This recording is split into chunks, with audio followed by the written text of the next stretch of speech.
Yep. All right, good morning. So I think it's better to get along with everyone so that I can know what you expect, what you want to learn, and what you want to really want to discuss at the end of the meeting, things like that. So can anyone anyone wants to want to be the first one to introduce yourself?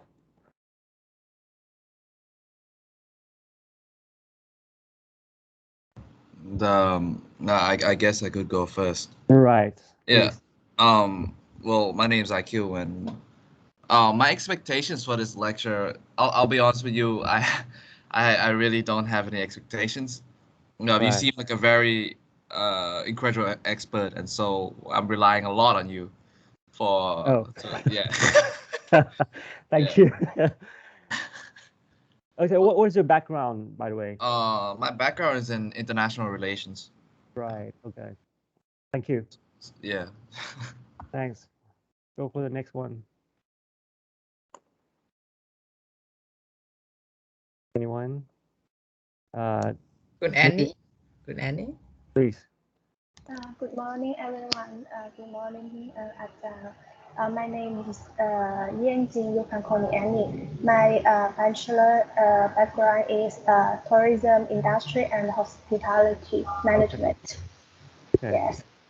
Thank you. And for the expression, I think that I want to know that because for the organizational management for the people, for the employee is very important. So I want to know for the organizations, how to promote the company's senior leaders to support digital transformation, and Okay. also how to guide all employees to participate in digital transformation. Yes, that Yeah.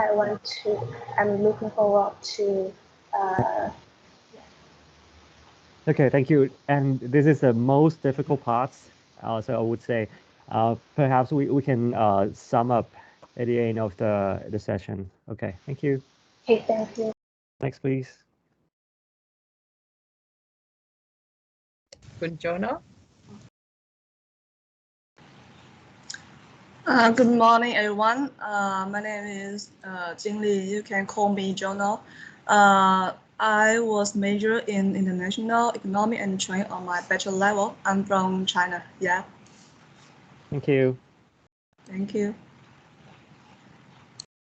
Kun Tawan, please. Okay, my name is Owen. My background is sociology and anthropology. Yes. Policy. Okay. Whoa. Such an interesting and very diversified students here. One more, Dr. Tyn. Yeah. Kun Karis. Curious. Hello, my name is Karis. My bachelor degree is Thai. Nice to meet you. Nice to meet you. Okay. Bye. So I think we can pause me anytime. Okay. If you have any question, you just raise your hand or you just interrupt me anytime. All right. Because the perhaps I think the content is not so difficult, but in some way you will see some of my true experience and you want to explore more. Just let me know, okay? All right. All right, so we get along, and I think Dr. Pananda has just introduced me just a little bit, but I can explain more a little bit about my professional experience. Before I joined ETDA or Electronic Transaction Development Agency, I was in the Pixar Real Estate. I think you guys may be familiar with. I was in head of innovation then, and it was a very challenging time. It's lots of it was that at that time COVID came and digital transformation and innovation transformation it's very disruptive. So at that time, I think I can share lots of real experiences for you guys. But before I joined Pruksa, I was at the Thailand Convention and Exhibition Bureau, which is sort of tourism management, but it's very specific as a MICE, M-I-C-E, meeting, incentive, convention, exhibitions. So perhaps I can explain and elaborate more on about the tourism management, which is a bit related to the innovation intelligence as I was in that department. All right. And previous from that, I was at the financial sector mostly, which is United Overseas Banks in Thailand and Singapore, and the Security Asset Management, which is kind of NPL management before the after the crisis. All right. And also I was certified lots of things, and the one that I think is relevant to this course is the Scrum Master and certified Six Sigma Black Belt. So I can share about the process transformation. I can share about the agile organization and how to be how to make your organization more flexible and how to make a change management in your organizations as well, right? Okay, so let me have an overview that what am I doing now? I was at ETDA, or Electronic Transaction Agency, all right, which is under the Ministry of Digital Economy and Society. Okay, so the role of this company is to be a regulator of all digital service and digital platform, digital transaction, all that. So in order to make it trustable, secured, and efficient and contributed to digital economy as a whole, right? I'm gonna short brief that like way back when the role of the regulator was at the right at the left hand side. It was strictly regulated, right? It would be like authority and standardized, and a very large gap from the citizens. So they're not gonna listen to the people. They're not gonna listen to the all the stakeholders, because they are trying to regulate or just about the negative impact that that has occurred so far, right? But in terms of digital or innovation, so the role of regulations or the regulator themselves, it's totally changing, because technology and the innovation is changing very fast. So if you don't listen to all the stakeholders and you be very strict, and let's imagine that like 1 year, 2 years, new technology comes, right? For example, like metaverse. Like I think 3 years ago, we never heard about the metaverse before, but today, metaverse is quickly coming, as very disruptive. So if you design 3 years ago, design for the regulation that you never concerned about the metaverse or consider about the emerging technology afterwards. So today you have to change your regulations again, right? So that's the things. It's very encourage ETDA or ETDA to become a co-creation regulators. So we have to listen to all stakeholders, whatever they are in what level they are in the society. The user, which is the people, the citizen, the business, the startups, and also the governments and our friendly regulators. So we have to foresee what's going to happen together. Like we use the strategic foresight to see what will happen, what scenarios will be likely to happen in the near future, and we pre-design what is gonna regulate or what's gonna be happened in terms of negative or positive impact to the economy and the society. So we have some, like I think you are familiar with the word sandbox. So the sandbox is one of our mechanism to trial and errors about the new technologies before we announce the new regulations. So it means that new tech, for example, metaverse, we don't know. We are not familiar with the metaverse. So we let startups, let experts or the solution providers can trial and errors and to test about what is going to happen if metaverse is implemented. What is going to be as a negative impact to the people? For example, is there any fraud inside? Is there any biased information in the metaverse? Is there any digital twins that will act like me, and someone can hack my ID in the metaverse and do some criminal in the digital world? It's kind of try and errors in the sandbox.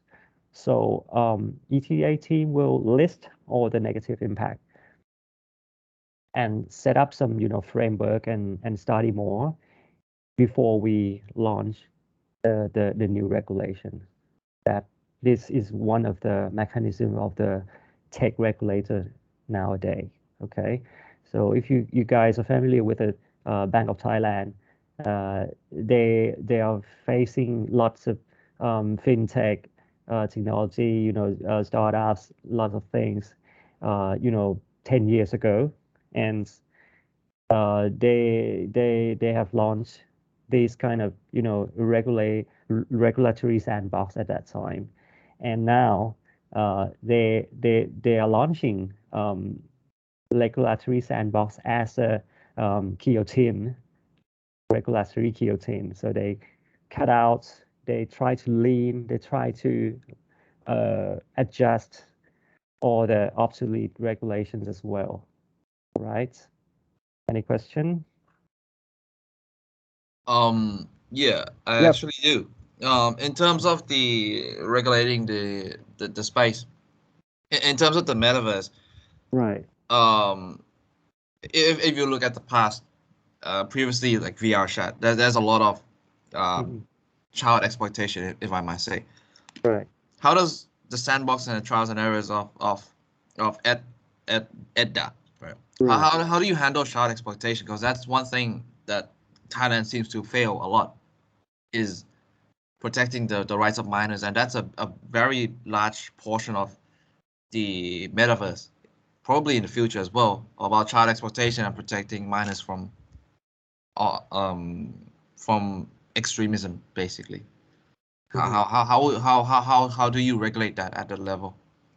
Okay, so it's a good question, and yeah, I have to confess that the metaverse is a very new thing for the government.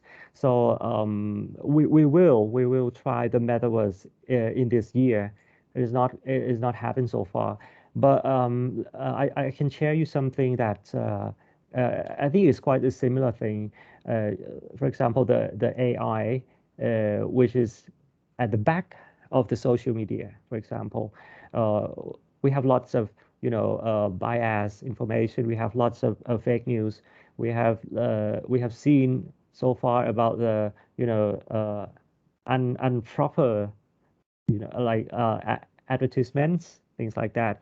So we speculate the AI at the back of the Facebook and social media, but it's very it's very tough. It's very challenging because AI at each platform it's totally different, and at every day AI is changing.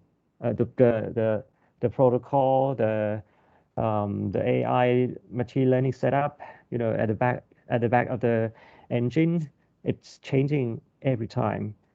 So we let them, more transparent in the sandbox before we regulate it. Yeah. So the metaverse is a new thing. I can share that. I guess I have another follow-up to that. Right. Since you've talked about the metaverse and Facebook, well, we all know of the recent controversies of Facebook. Right. And I wonder how would the Thai government, and especially you, since you're the executive director, how would you handle the issues of Facebook siphoning public data of your citizens, of your people back towards their headquarters without really providing any special value back to the government or whatsoever? You don't have to answer this. It might be a very sensitive or like a private question. So. Right. Okay. I think I can answer things that I can. Right. So the first thing is the regulation will be applied to all platforms. But we as I mentioned about the balance, the right balance between innovation and authority and the regulations. So we separate the level of regulation into three. So the first one is just to send a notification that you're going to launch this or that technology. So at the beginning, we not strictly regulate all the solutions, so that we don't want to cut or stop growing of the Thai startups or SME, things like that. But the second tier is you have to get audits from ETDA. Okay, so the second tier is depends on the user amounts. If you have user more than 50,000 people, you need to be audited. All right, and the third one is is the most strict regulation is you have to got a license. So Facebook is in that case because if your solutions or your platform have users like more than a million, you need to be you need to have a license from ETDA. So at that time that you are applying for the license, you need to share like AI, for example, AI transparency. What is AI is doing? What is your protocol inside? What is your data protection? What is your PDPA or GDPR? So that's the thing that we can enforce Facebook, Google, or YouTube to share all the requirements that I mentioned. Is it clear for you? Yeah, that's much clearer. Thank you. Okay. I have a question. Yep. Like please. when I work for the Marriott International, I see the scandal that the Marriott International has hacked the data of the guest profile because of a lot of U.S. Army are live in the hotel belongs to the Marriott International. So the hacker are Chinese. So because we are the private company, the hospitality company, and we handle a lot of big data from the guest profile. So how the government can control like this data because it's like the relationship between the private and the public sector. So is there any regulation from the guest record or the guest profile in the private data, in the private company data that include the public, like the people work for the public administration, so they can live in any hotel for their work or the private, like some secret, the national secret, for example. So the hacker can hack the data from the private sector. So it's not this is related to the national security in some of them. So is there any regulation that the public sector may influence the private sector one? Because it's not easy, right? Okay. Oh, is a good question. At the beginning, we launched the standards and the guideline for the interoperabilities and the security for sharing information in the first place. And at that time, like 5 years ago, it wasn't like this like today, because the technology is not so advanced. Have you guys heard about the quantum computing that is very soon coming? And if quantum computing is coming, so the security level will be totally changed, because all the securities that we have set 5 years ago, it's not gonna usable anymore, right? It's not gonna be tackling all the negative or the hackers, that's the things. But as I can share you, because ETDA is not the one who is in charge in the security areas, cybersecurity, for example. But I can let you know that so far, Ministry of Digital and Society, they have Thai Search. Have you heard about the Thai Search? Thai Search is is very technical, but I'm not sure how I'm going to say. It's kind of like a firewall to protect all the government websites and the private website as well. But now it's moving to the cybersecurity agency.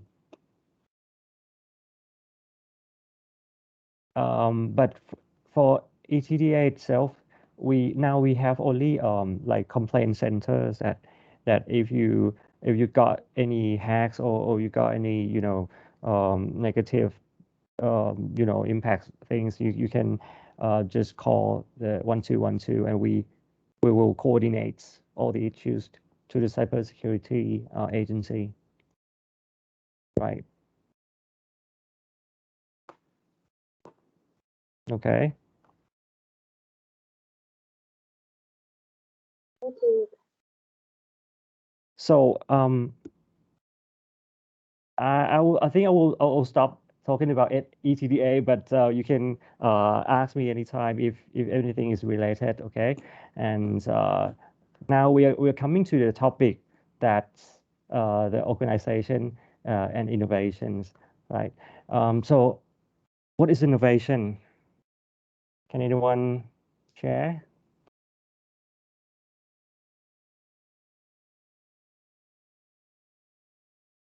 Oh no, go ahead. Please. Okay, action for the innovation is to create something new, for seem like a new ideas, new product. Yes. Okay. Anyone else? Good IQ, please. You can answer. Yeah, it's the transformation where you continuously improve on your technologies, and you transform your work process into something more efficient, more mainstream. Okay, so if you apply just a very advanced technology to your traditional process, is it innovation for you in your opinion? If it streamlines things and makes my life easier, sure. Yes, definitely. Okay, anyone you want to share?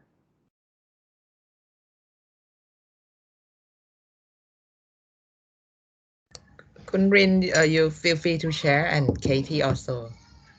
And คุณจรังเกียรติ you feel free to share also. There is no right or wrong because even me, I'm still wrong in some ways.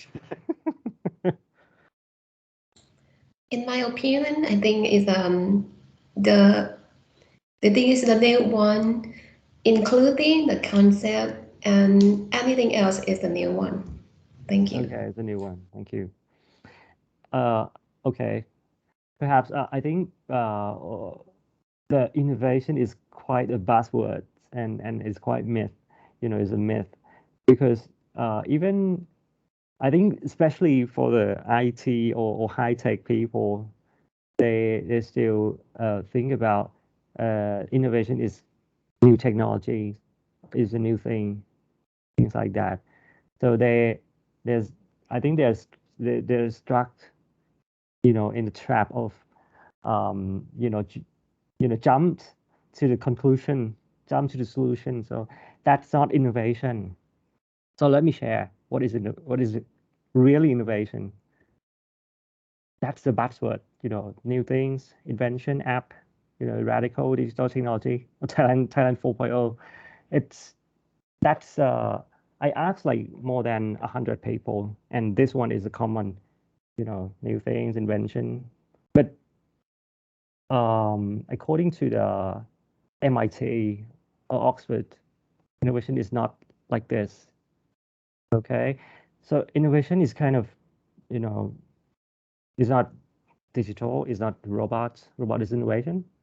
No, not if it's not make your life better, it's not it's not innovation as you have mentioned, right? Perhaps digital is quite invention.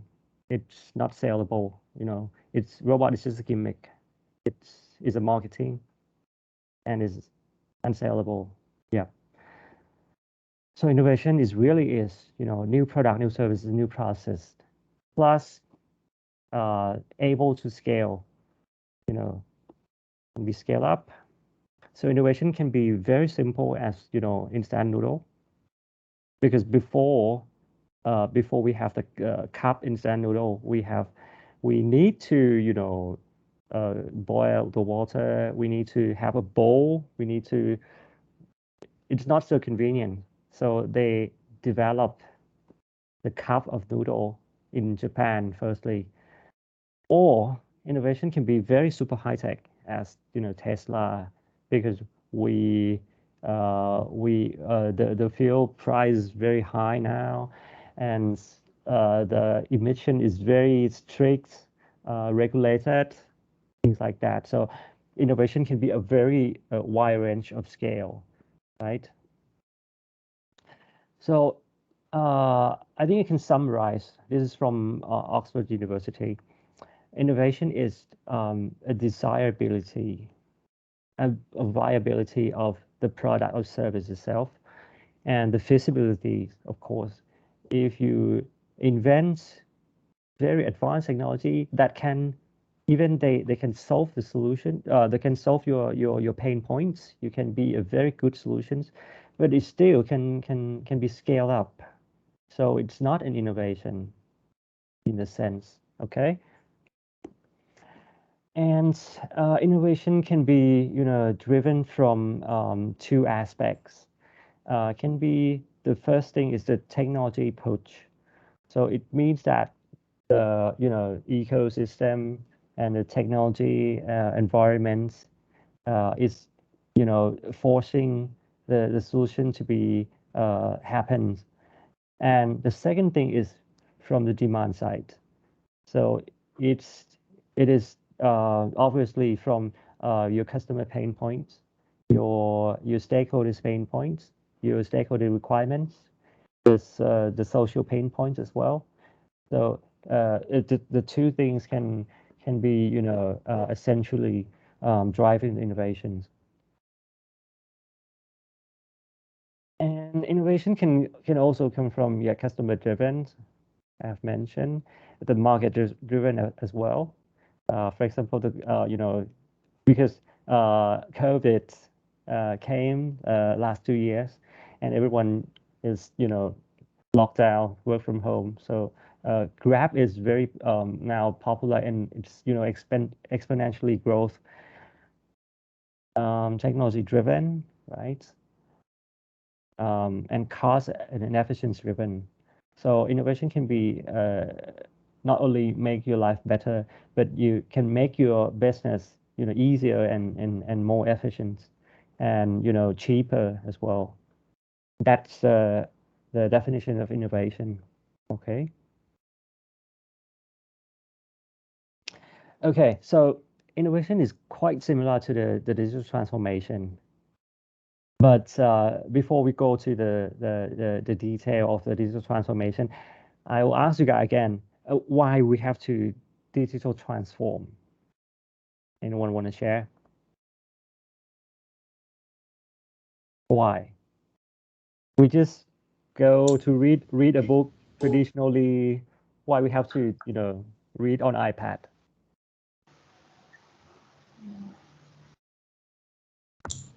I mean, I guess you can say it's more efficient.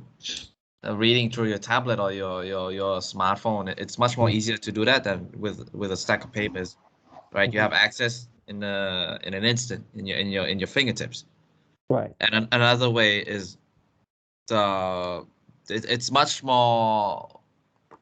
It's less burdening to you because you can access it right away, and there's like a data server somewhere that's processing all that information that your brain can't really well, you actually can compete, but I mean that takes like what like 20 years of lifelong learning, Yeah, so. yeah, it's a good example. It's for the that you mentioned is about the individual levels, right? But for the business level, why they have to, or the government sides as well, why they have to be more digitized? I think that this is the way that we allocate the resources. I would say the resources, maybe the time, maybe the human, maybe the capital. For example, like that recently there are a lot of companies, even the government, replace the human by the technology. And this is about the way that they use the human to the other work, the other function. So I think that this is the way for saving the resources and allocating the resources. Okay, allocating the resources. So you I think you talk about the limited resource and more more competition in a business world, right? Yes, of course, it's a similar concept as innovation, as I say, because they make your life better, they make your business better, and they make your your business cheaper, right? And they consume the resource lower, as you can say, right? So yes, but as a whole, we need to talk about the environment as well, because not only about the individual level or the business level, but the world's changing, right? The world is transformed to digital. So if you just stay steady, if you not develop anything, so you can connect to the environment. So I can show you some example. Have you heard about Industry 4.0? I think you have, right? So Industry 1.0 is kind of a steaming industry, because everyone is using the new power at that time as a steam. Before Industry 1.0 is like we only do like agriculture, farming, things like that. And for Industry 2.0, everyone using electricity, right? And of course, yeah, 3.0 it's computing, and 4.0 everyone is the world is flat, everyone is connected. So if you are not transformed to the digital, you will not you can be connected to the all the environments, I say, right? And another thing is the disruption. Yeah, I think you're absolutely right about the cost cutting, about the limited resource, because when you got a very limited resource, and for example, after the after the crisis, like 20 years ago, we have Tom Yam Goong, we have things like that. We have hamburger crisis at that time. So that at that time, digital is very had an important role to rebound your business, and the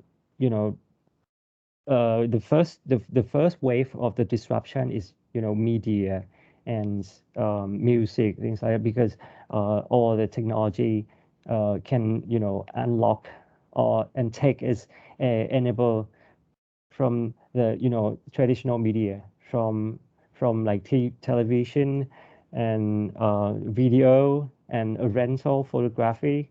It's totally changing. Kodak is gone. Fuji is gone as well, right?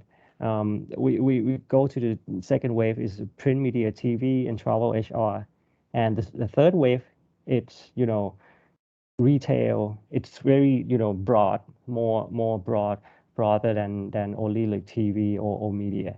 It's telco, of course, education, healthcare, and I think that the very large part at that time, 2015, is fintech, banking, insurance is very large, right?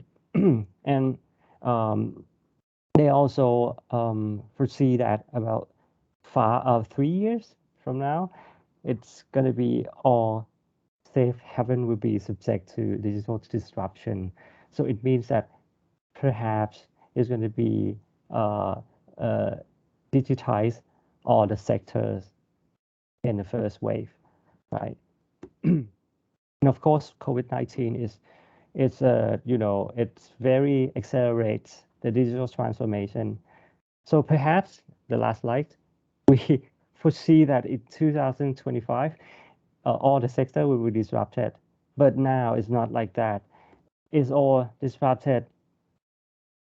I think last year it's kind of everything is a bit disrupted. For example, the e-commerce, retail, it absolutely goes online, right? So digital transformation can shorten the time of digital transformation. COVID is speed up 10 times of the digital transformation. As you can see, this is stat in Thailand. The usage of internet, usage of electrical device, it's exponentially increasing. 78 million people now using internet. So it's more than 70% of the total population, right?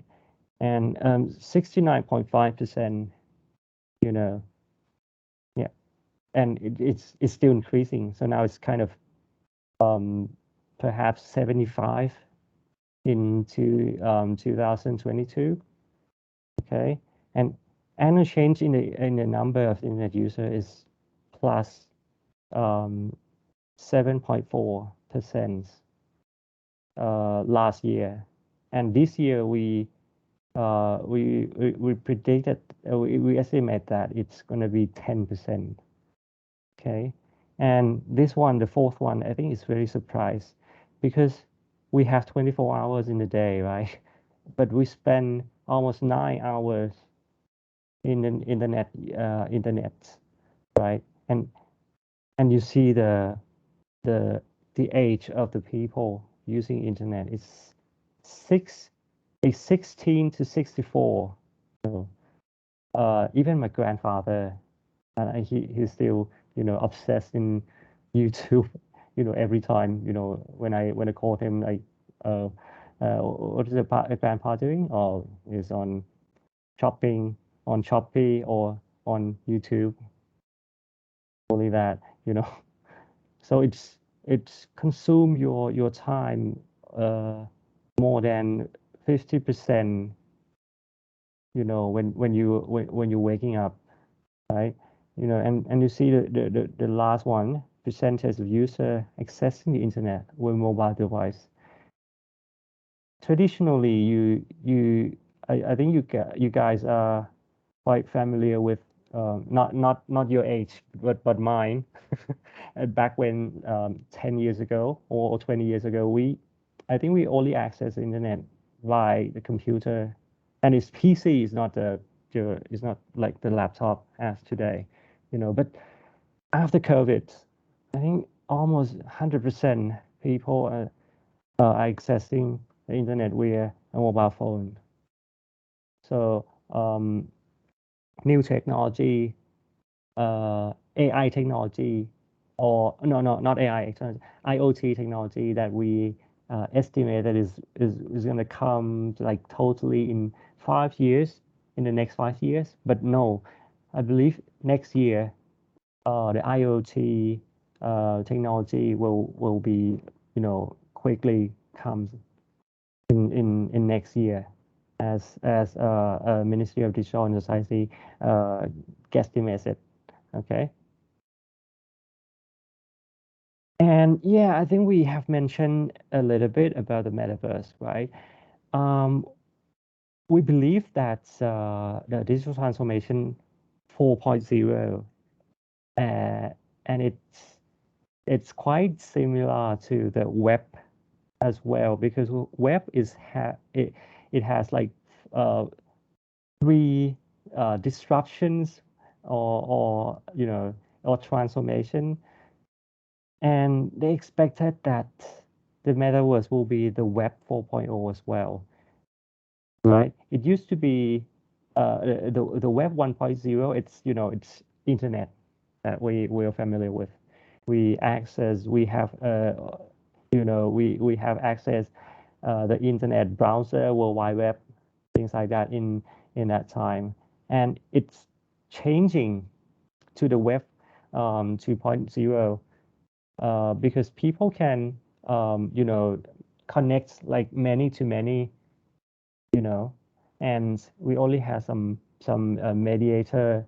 Is not the World Wide Web only that but we have like multiple platform that can connect people as many to many.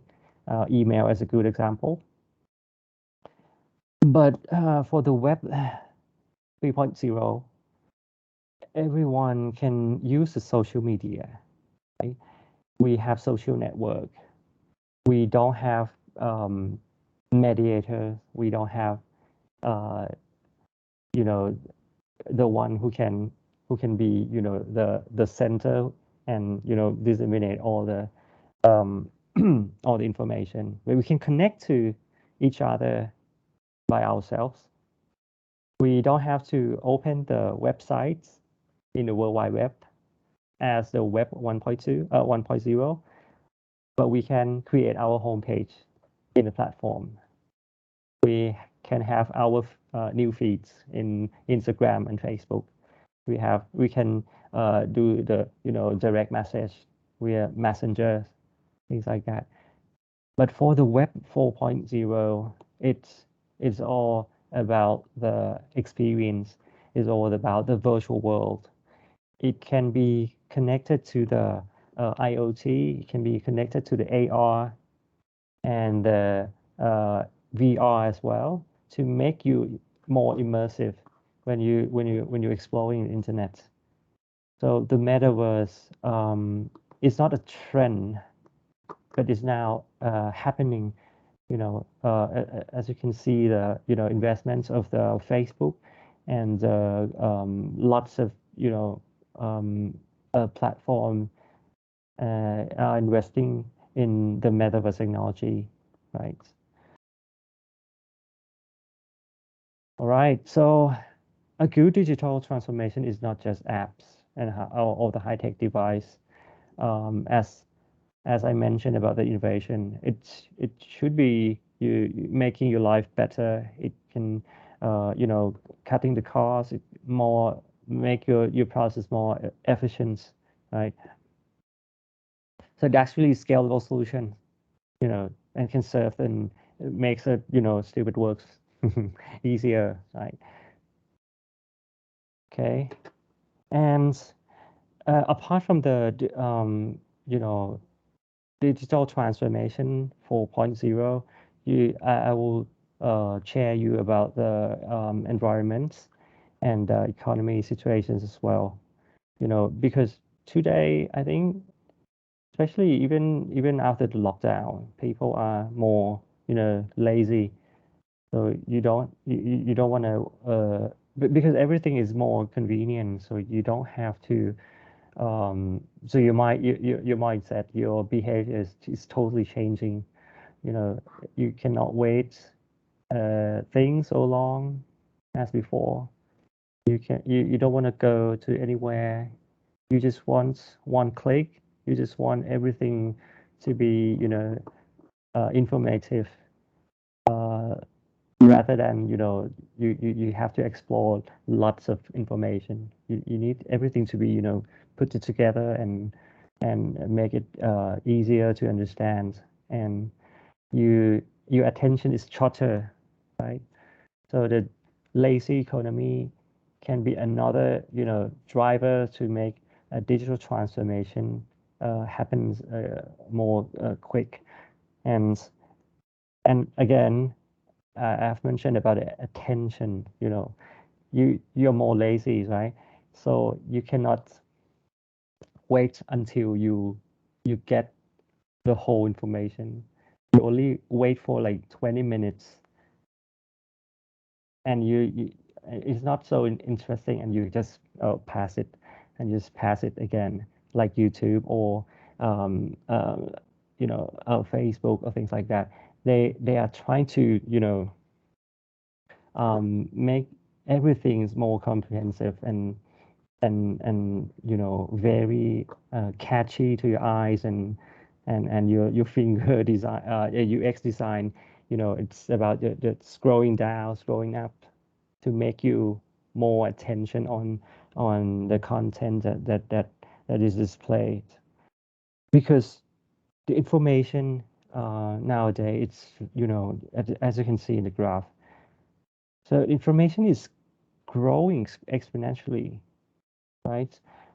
So, but the attention or the limitation of our brain, our cognitions is very limited, right? So once information is growing high, and your attention is still the same, so the competition for attention is growing as well, right? So now digital transformation will be concerned about the design, about the features, about the competition of attention as well. That's another factor to digital transformations, right? And another thing is, when you get lots of information, you have lots of options, you have lots of alternative to consume, right?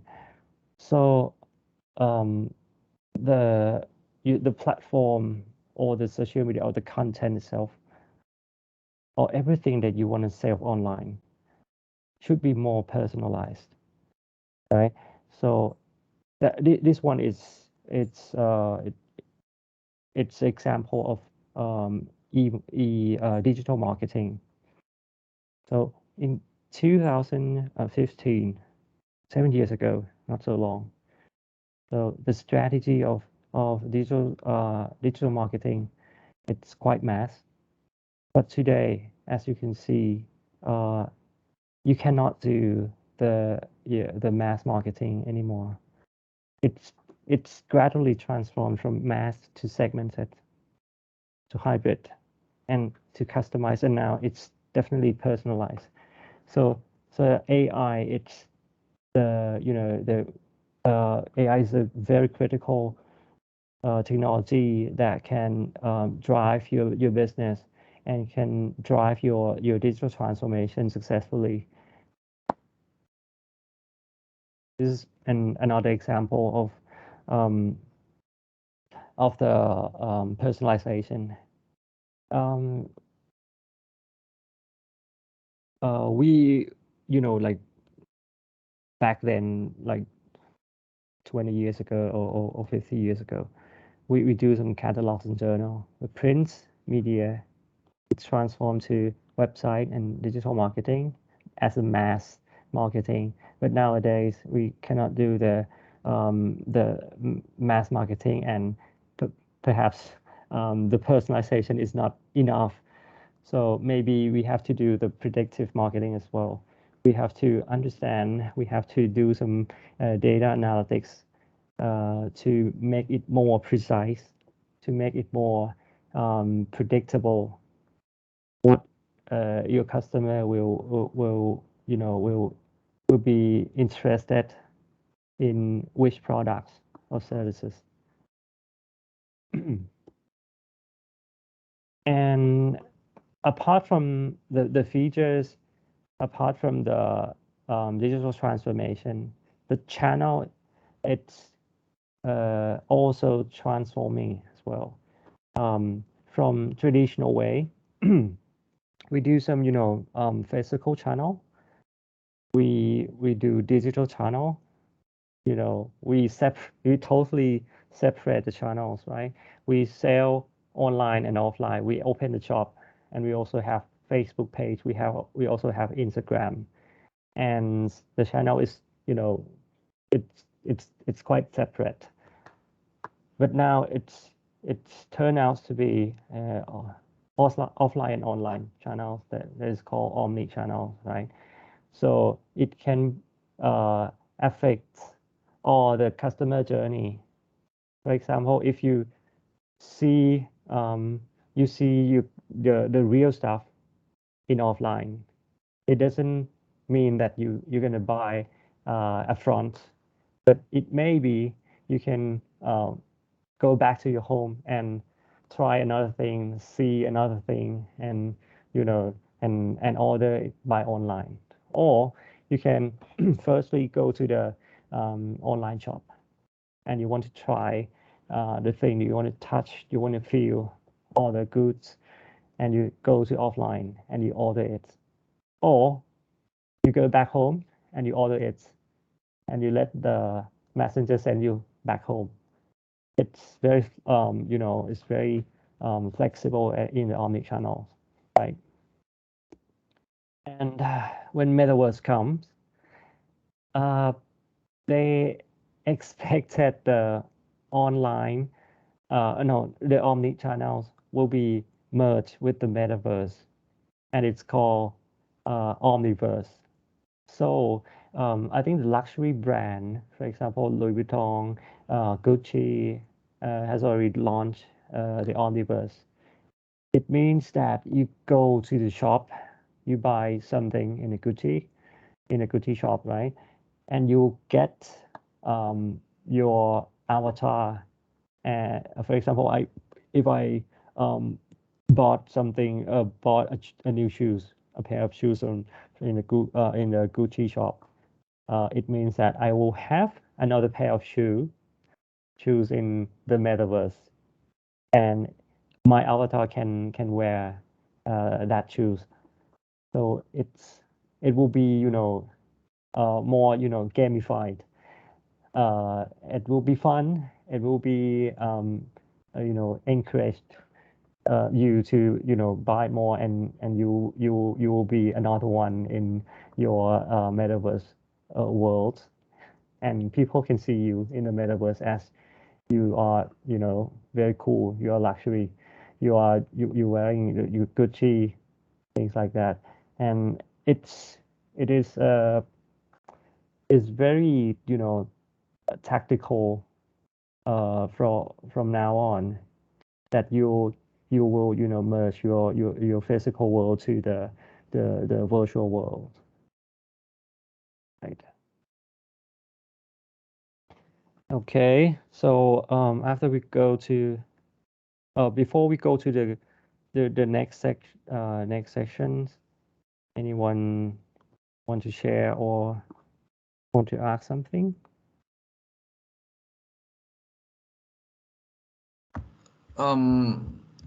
I guess I could share an opinion of mine. Right. When I was in Bangkok Design Week, I saw they were having a metaverse banners and all that all over the event, and they were pushing NFTs in the metaverse space and crypto. My worry, especially in the whole advocacy for NFTs and new cryptos into the Thai market, is that I'm not sure if Thai consumers are that protected against rug pulls or pump and dump schemes, because even without the introduction of the digital space, a lot of Thais are already experiencing pyramid schemes and all that. Like how do you think we are prepared in that case for rug pulls and like pump and dump schemes? If you're getting what I'm asking. Yeah, I think in terms of adoption of the people in Thailand, I think it's very clear that we are ready, you know. Yeah, but in terms of the promotion of the service provider, or the IT capability in Thailand is not enough. I can say that because as I'm doing about the Thai indication of future readiness according to IMD, we are lack of skills and people, digital literacy as well. Digital literacy and the digital adoption is totally different. Digital literacy, it's you can use digital in a positive way or productive way, but digital literacy, digital adoption in Thailand, I believe it's kind of top 5 in the world, but the productivities afterwards, it's very low. So get back to your question, is yes, the adoption is, I believe adoption for especially gaming, in Thailand, NFT gaming, things like it's growing so fast in Thailand. I think that's one of the main issues as well, is that when you grow so fast, you don't really have protection for scams. and in the present, that's the main thing that is worrying, because I used to be involved in the gaming sphere, like 2014, 2013. That was a long time ago. Yeah, that was a lot of scams back then too. So I don't know. Yeah, and if you look into the news, you see like a lot of fraud and scam and call center gangs that call you every day, and still people, it's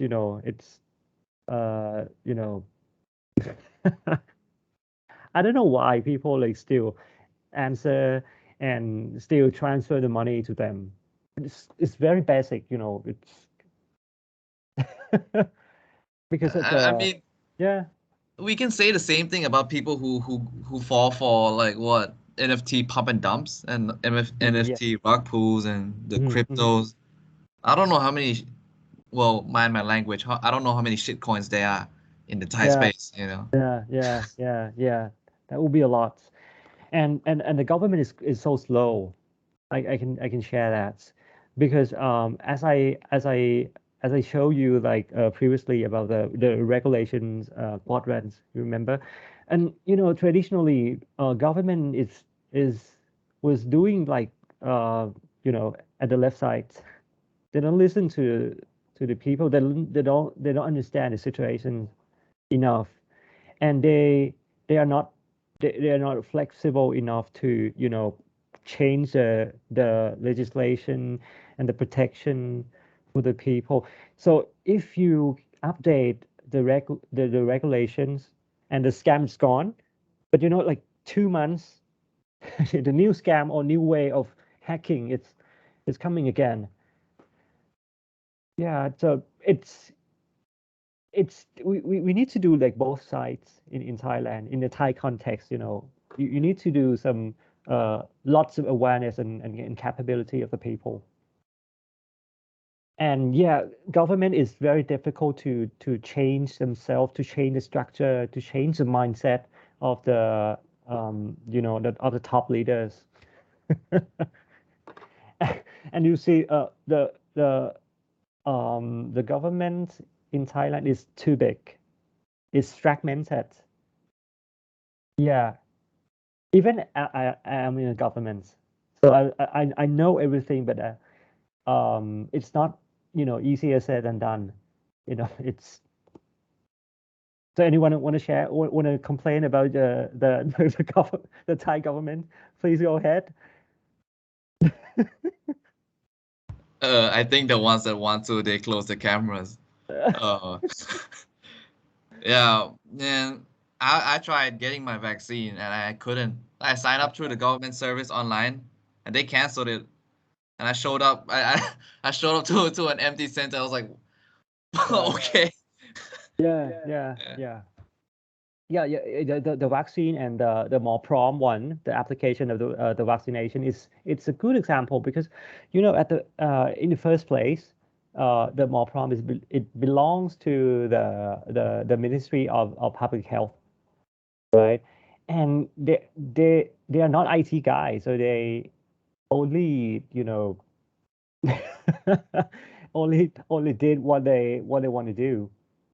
They don't collaborate with Ministry of Digital. They don't collaborate with DOPA, which is the Ministry of Interior, because they are the authoritative source of ID. They can be the center of the digital ID platform to verify who you are and can be the back end who can do the single sign-on, right? So if you go to if you want to go to apply the visa or you want to go to abroad, right? You need to bring the physical paper to apply in a in foreign affair, but it's complicated. But now it's going to be lots better because we ETDA is involved, and we just launched the interoperability standards to allow them to be connected with the all other countries, to be connected with the embassy as well. So if you guys want to go to apply visa, you don't have to go to physically face with with the personnel anymore. You can apply via more prom, and you can let them certify you as you're vaccinated before you get the visa, right? This one is a very typical example for for the government. It takes almost 2 years since the more prom has launched. That's the one. But yeah. Anyone want to share the case from China? Because I think China China manages very effectively. Do you guys know about the China vaccination process? So? I mean, go ahead, Jingli. I mean, Yanjin, my bad. For China, for the vaccinated, there are arranged a place, and people Right. can go to there to get the vaccinated. No need to reserve first.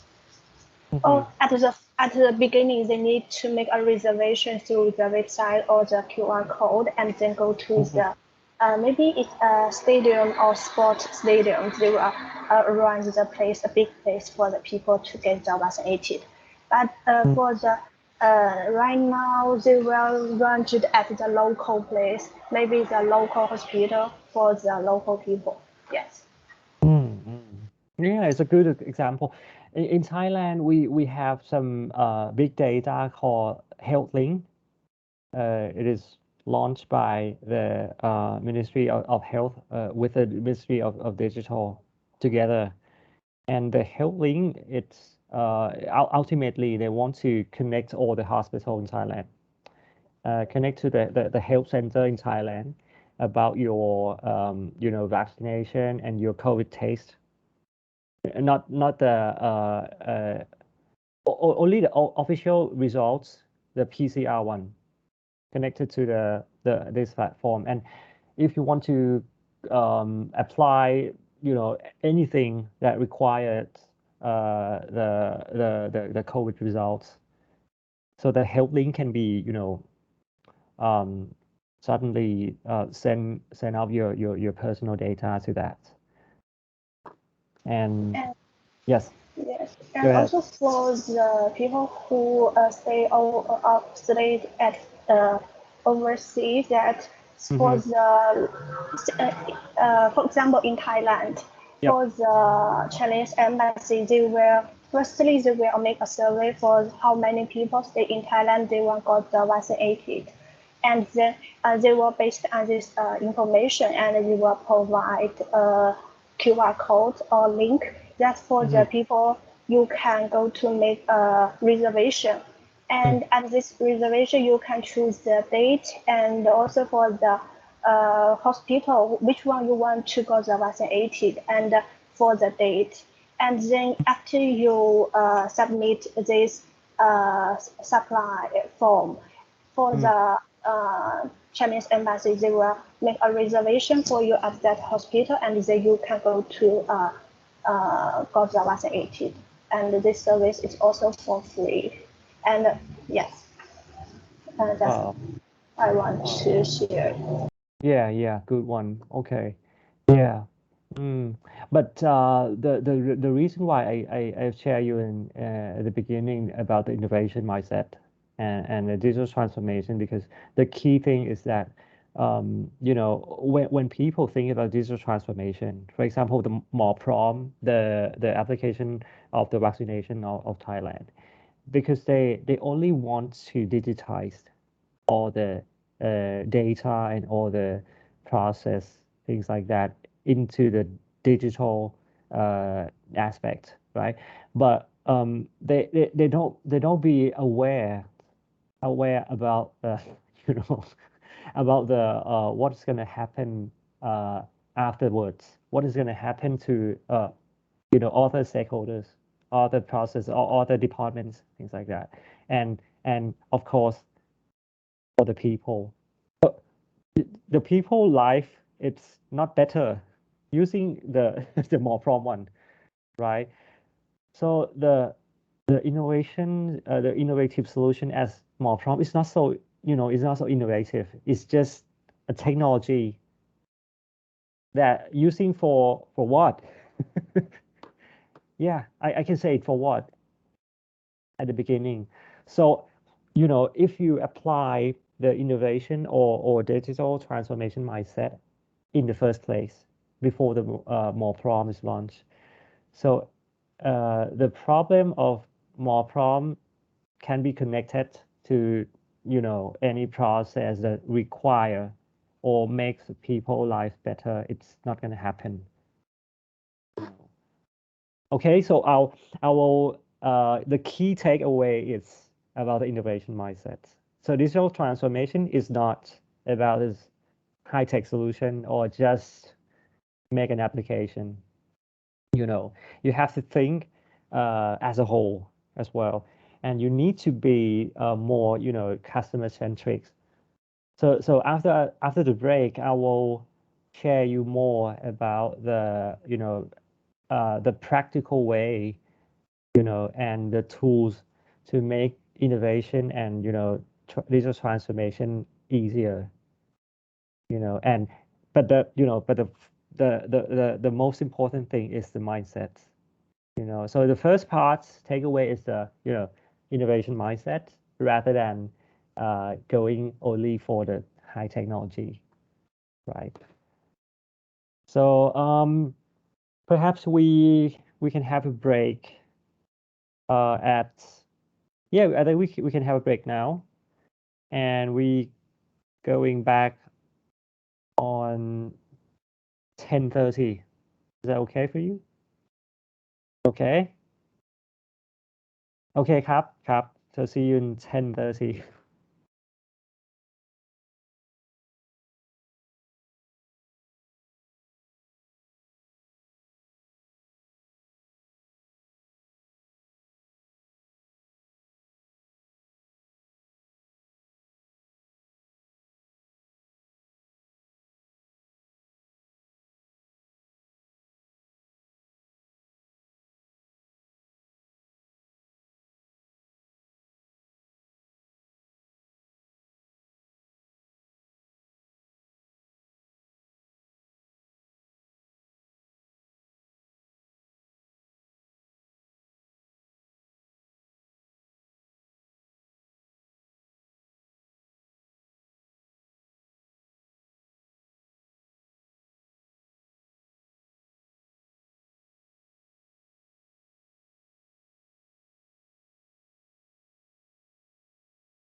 speak for a few people.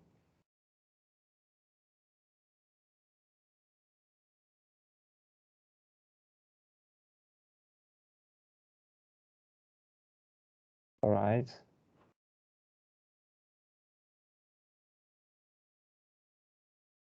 Okay, shall we start now? Okay.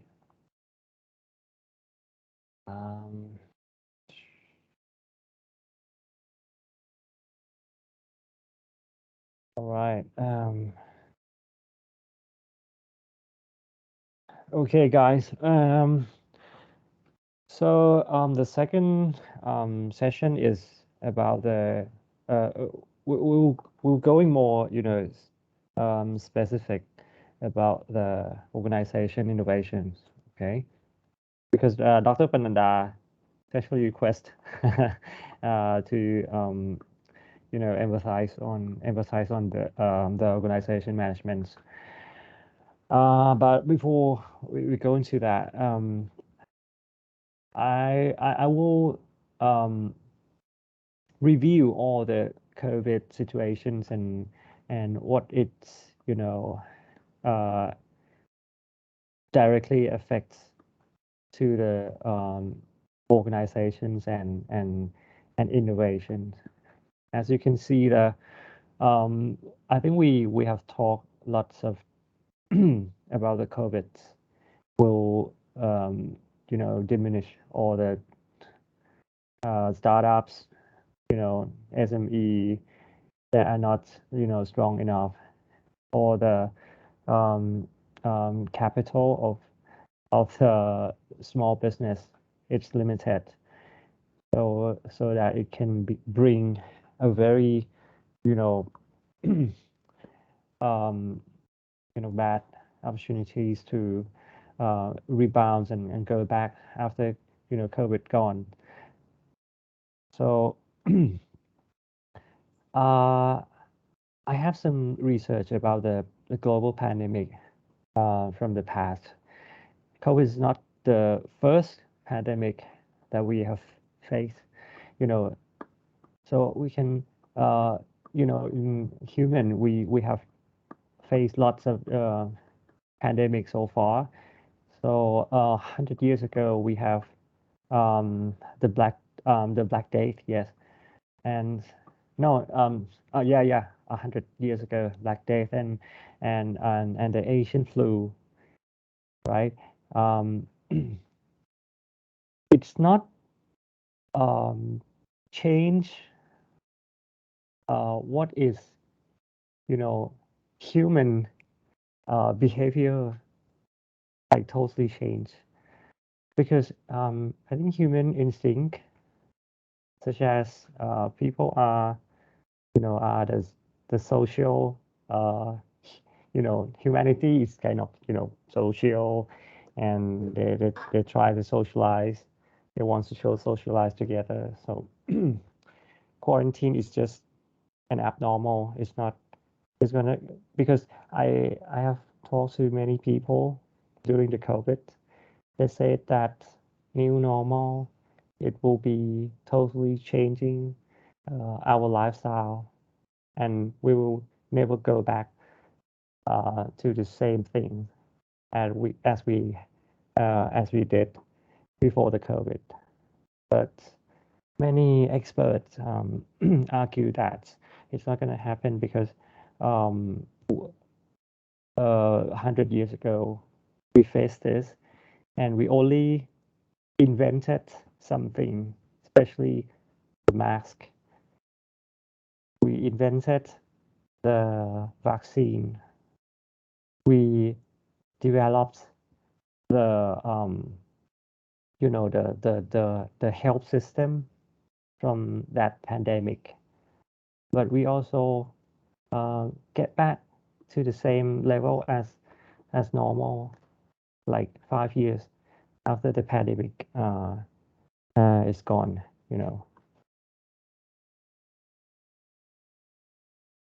The reason why I review this, because I don't want you guys to stick at the words of new normal. Everything's going to be, changing, not the same anymore like this. Because as according to Aristotle, humanity is, socialized people. So everything will not be like totally changing, except the thing that's effective, the things that make our life easier, the things that will be applied to business and everything, and it's it will be better and will be rebound back to the same level. So digital transformation or innovation is in this case, So after we got some bad effects of economic downturn from the pandemic, so you can see that we lost of GDP, we lost of consumptions and expenditure, household, everything is decreasing rapidly. But most of the experts expected that in 2023, which is next year, everything is going to be the same. So at this time, we are talking about how to speedily get back to the same level. And Thailand, in Thailand, in China, in Asia, it's very speedily recover up. This one is according to Gartner. They say that there are like 3 situations for the corporates and the companies, which is small or large. There will be the first thing is they will have like direct effects from the COVID negatively, and they cannot be survive. So they should be respond immediately. They need to change all the business strategy, business function operations. They need to like totally transform their own business, right? And the second one is quite it is a majority of all the companies. So they just partially has an effect from the COVID. So they can restart the activities, reopens or rebudget or resupply, and they can create plan to restore or scalable states. So this one is kind of neutral, So they try to reshape their own business and their own product and service, or adjust some strategy during after the pandemic is gone, right? But the third one, it's how to say, I think this one is they are not directly affected from the COVID like very negatively, but they are quite a large company, for example in Thailand, but they try to re-strategize the business. The organization should be lean and should be working more effectively. Some of the product and service maybe adjust or redesign or minor adjustments. But yeah, you can see that after the COVID, every companies, every corporate needs to be changing their own strategy, whatever level they are.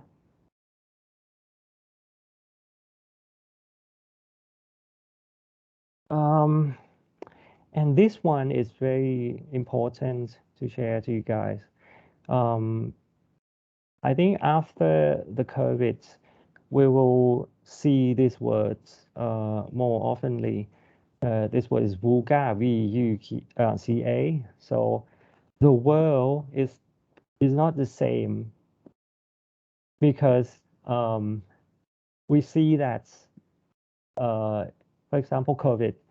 We like 3 years ago, I think we did not expect that the pandemic will be highly affect to all the people like today, and not only for the pandemic, but also for the political issues, but also for the environmental issues, political issues such as Ukraine and Russia, right? USA and China, for example. The world is more complex in every aspect. So the VUCA is the uncertainty world, and very difficult to expect, difficult to forecast. So V is as is written, the challenge is unexpected and unstable as well. Unknown duration, right? The U uncertainty, it's we don't know, or we cannot easily predict what is going to happen in both short or long term, right? For the C is complexity, we know about the issues, but we cannot solve it easily because the issue is very complex. The issue is connected to or relying to another issues as well. COVID, Thai government wants to solve the COVID situation, but they don't understand the social movements. They don't understand well about the business world. They don't understand. They are not cross-discipline. Thinking and initiate a solution by their own perspective.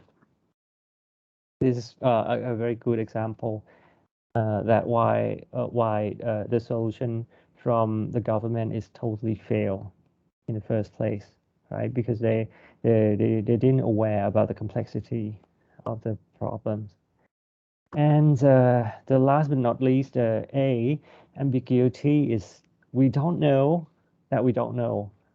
It's super difficult, So the VUCA world, it's more obvious than before, especially after the globalization, because after the globalization, every single society or every single individual is more connected. It's kind of sort of butterfly effect, but it happens in the very real world, obviously, and physically as well, right? Okay, so now we narrow down a little bit from macro perspective to the micro perspective or the organization perspective. So the VUCA previously, as I mentioned, I think it's the very critical factors of every organization to design or strategize or embedded in the mindset. So top leaders want to gain innovations or innovative mindset inside the organization, because they believe that innovation absolutely can tackle the vulgar, and also they can increase the sales growth. They believe that almost 70%, they believe that innovation can increase the sales growth and increases customer satisfaction, can reduce the cost 40%, and can increase the market share. And of course, they can potentially allow the new products and service to be successfully launched into the market.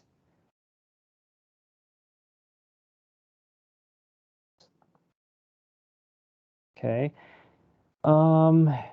So they still conducted a survey, according to the Harvard, that top innovation leaders also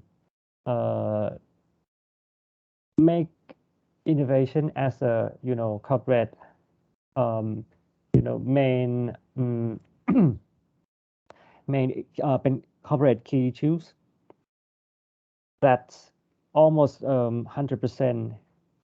They try to make the company is moving faster, right? 91% is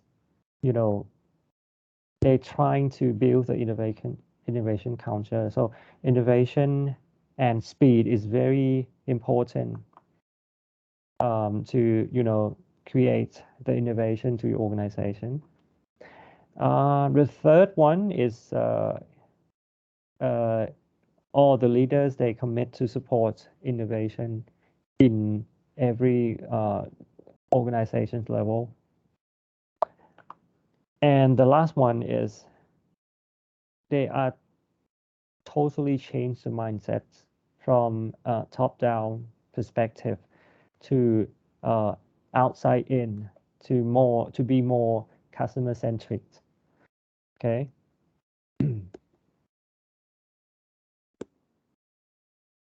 And innovation is not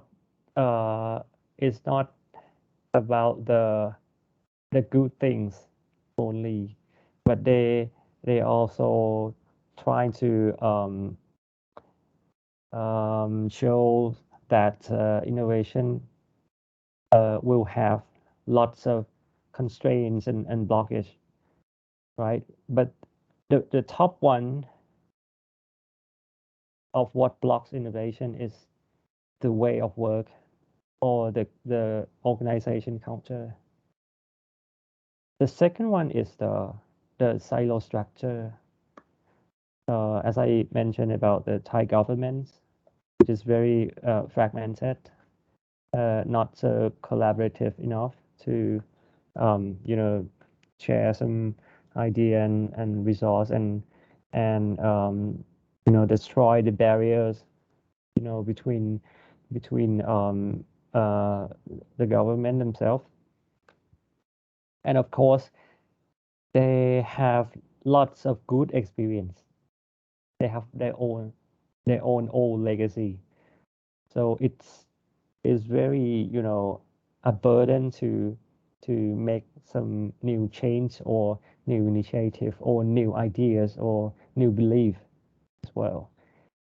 And the fourth is the innovation process, which is I'm gonna explain more on detail later on, because innovation process is very important and is very difficult to apply to your organization. And the fifth one is the lack of buy-in from the top, which is myself. I think I have confronted this many times in the Thai culture. because back to the way of work and the silo structure, and of course this is a mindset from the top as well, because top management they believe in themselves and they are very confident in their own successful story from the past, right? But I think the misunderstanding about innovation is people trying to say that we don't have technology. Also, we don't have insufficient data, or we don't have any new ideas, because we only have people from baby boomer or people who are not, actively initiate their own ideas, or the idea is so bad. But according to the survey, you can see at the right-hand side, the insufficient data, technology, or lack of new idea is not the block. What blocks innovation? It's not like that. So I'm trying to, tune up your understanding and mindset that innovation is not about the solutions. Innovation in organization is not about technology. It is not about data. It's not about new ideas, but it's more about structure, culture, belief, and mindsets of the top management.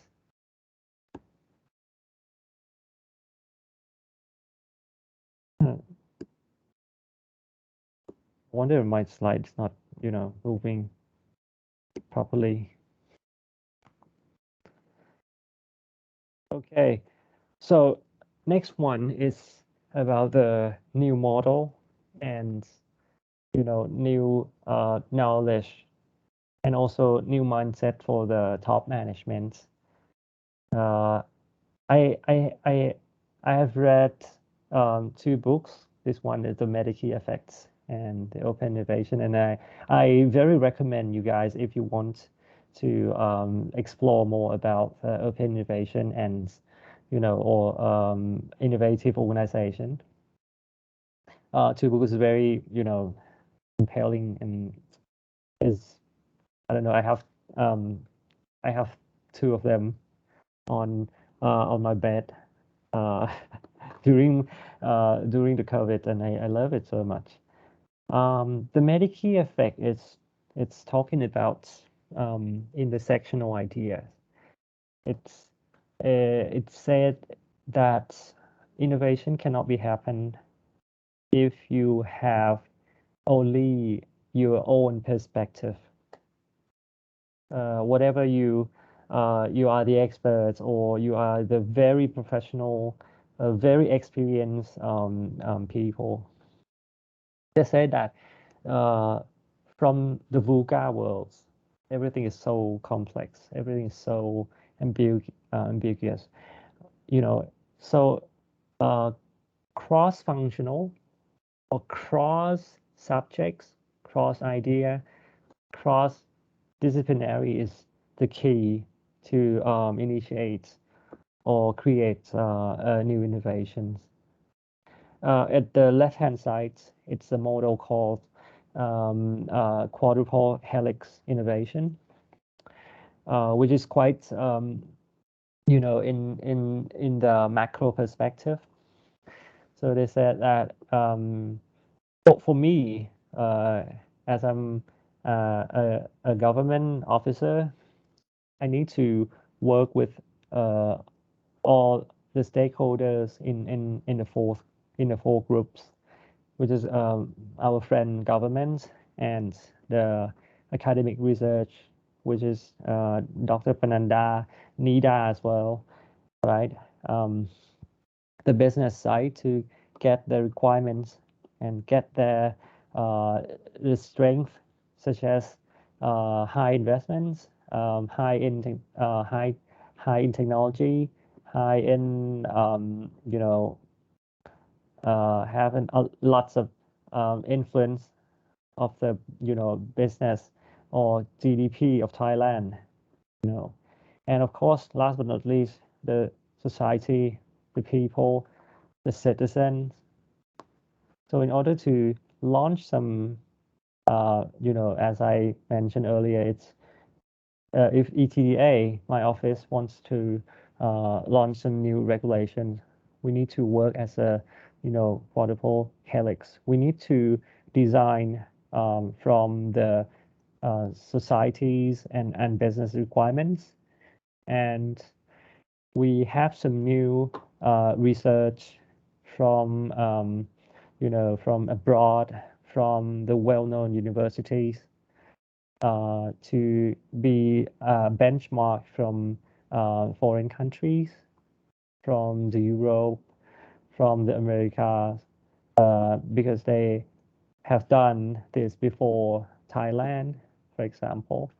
And last but not least, we then work with our friends. We work with the government to create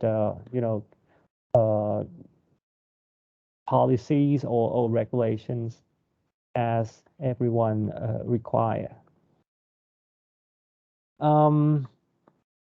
So inside the organization, I think we are familiar with cross-functional projects. We are familiar with the project management that contains people from many or variety of departments.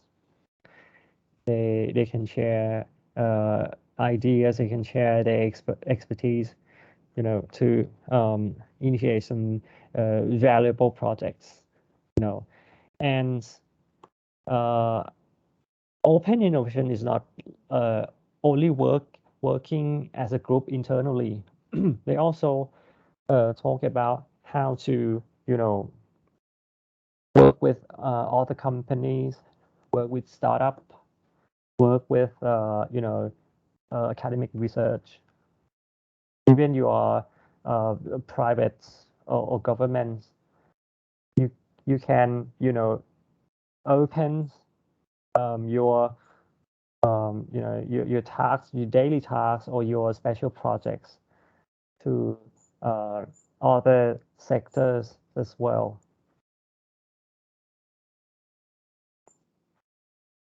I just want to explain that so far corporate innovation, it came from startups, because startup is a small enterprise. It's very flexible. It's only it took only a few people to start a business. It is not required lots of procedures or processes inside the company. It's only speedy driving their own objective. So as they are very flexible, so they are kind of adaptive, can be they are very adaptive to technology. They're very adaptive to initiate or connect, integrate, and technologies and new ideas. So it's very easy to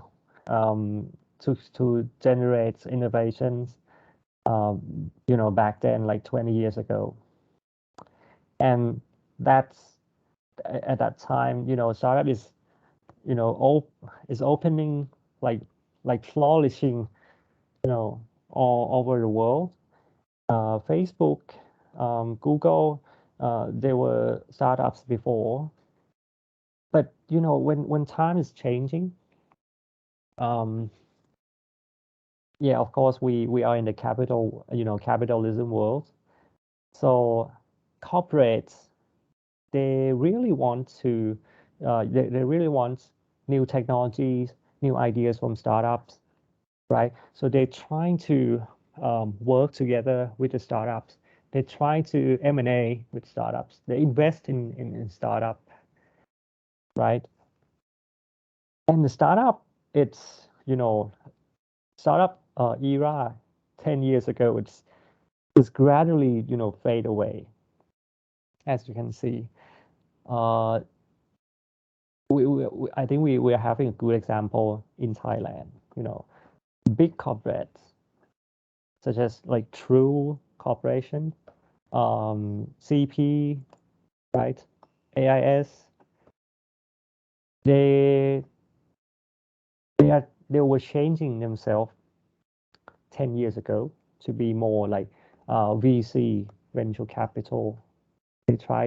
They're trying to be as a, you know, corporate venture capital. They invest in startups. They merge. When they say they saw like, oh, this solution is very interesting and has a potentially has a you know, scale up in the market. They bought it, and they